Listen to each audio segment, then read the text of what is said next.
그러면 저항선과 지지선에 대해서 잠시 여러분들에게 설명을 좀 드리도록 하겠습니다.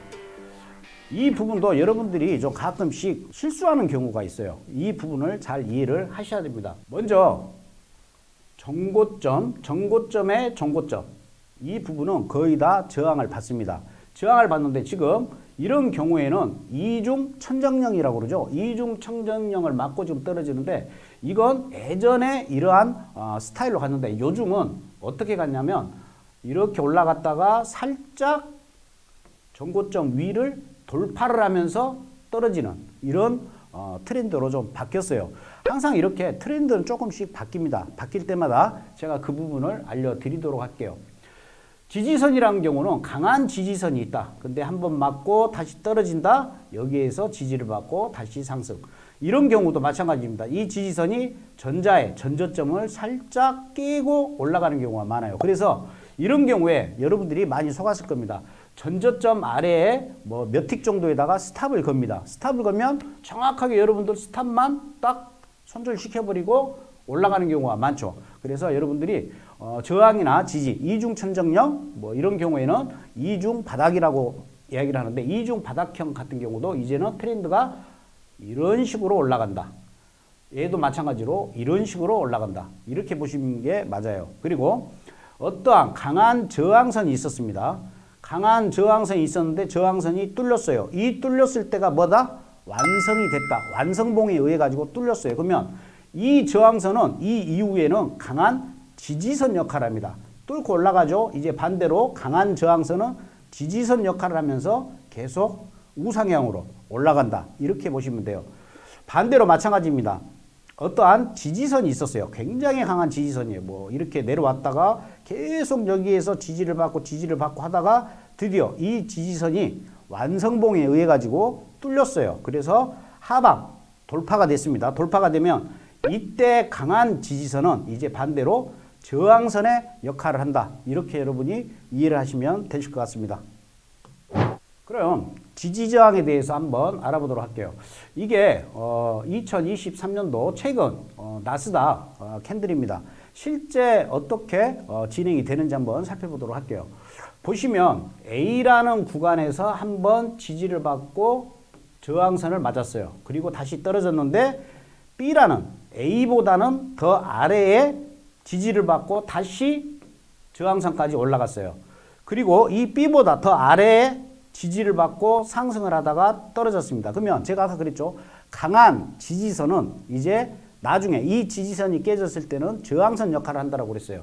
그래서 맞고 내려와서 여기서 이중 또 바닥을 뚫고 올라갔죠. 올라갔는데 그러면 반대로 지지선은 저항선 역할을 한다고 그랬습니다. 그러면 A라는 선도 어떻게 보면 이제 저항선 역할을 할 거고 B라는 선도 저항선 역할을 할 거고 C라는 선도 저항선 역할을 할 겁니다. 그럼 여기에서 여러분들이 아셔야 될 건 어떤 선을 저항선으로 따지냐면 가장 가까울 때를 저항선으로 따지는 겁니다. A는 이미 저항선으로서 역할을 못해요. B도 못합니다. 드디어 C가 되는 겁니다. 만약에 A라는 트레이더가 예를 들어서 뭐 B라는 뭐 이 전자에도 뭐 여기에서 한번 이렇게 올라갔다고 치자고요. 그래서 B라는 선을 나는 강한 지지선으로 봤다. 그러면 낭패를 볼 수가 있어요. 왜 그러냐면 저항선이기 때문에 계속해서 매도로만 때릴 수가 있고 이 상황에서도 여기에서 매도를 때리겠죠. 근데 항상 가장 가까운 자리. 그러면 A는 이제 지지선이 아니에요. B도 지지선이 아니고 C가 내가 지금 이 구간에 있다라고 가정을 하는 겁니다. 그러면 C가 최근에 가장 가까운 지지선이었죠. 이 지지선이 여기서 깨졌죠.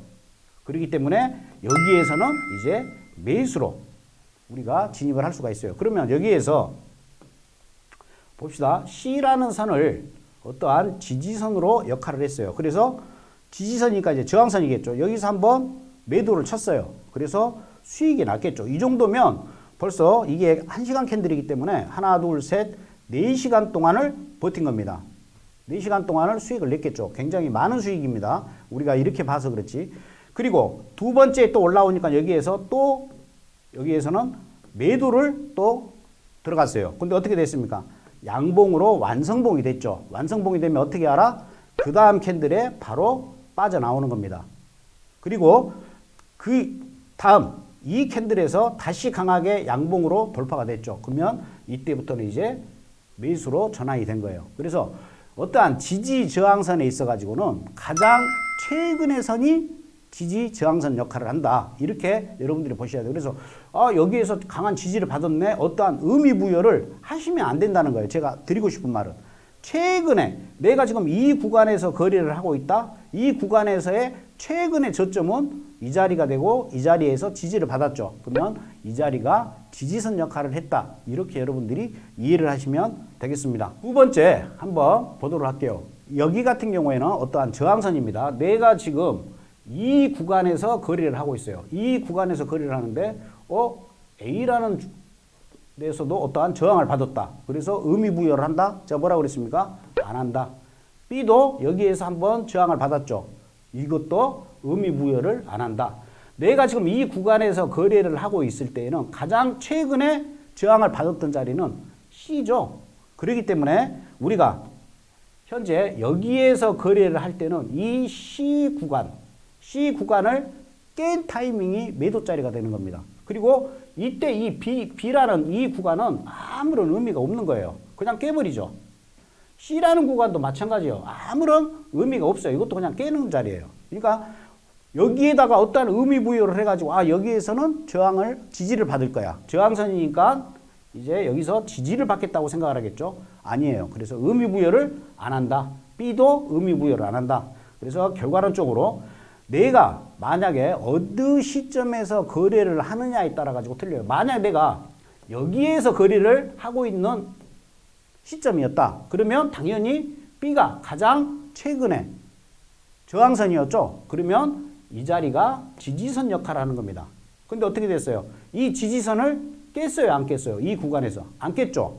이때 아래에서 시가가 시작됐지만 종가는 이 위에서 끝났죠. 뭡니까? 완성봉이 되지를 않았죠. 완성봉이 된 캔들이 없죠. 이 구간에. 그러니까 이때는 이 B라는 이 저항선이 지지선 역할을 하는 게 맞아요. 근데 이 이후에 C에서 한번 밀렸다가 올라갔죠. 그러면 이 B는 이제 소멸됐다라고 보는 거예요. 그리고 이제 C가 진정한 어떠한 저항선 역할을 했던 거다. 그래서 이 저항선이 뚫리니까 이제 반대로 여기에서는 하락.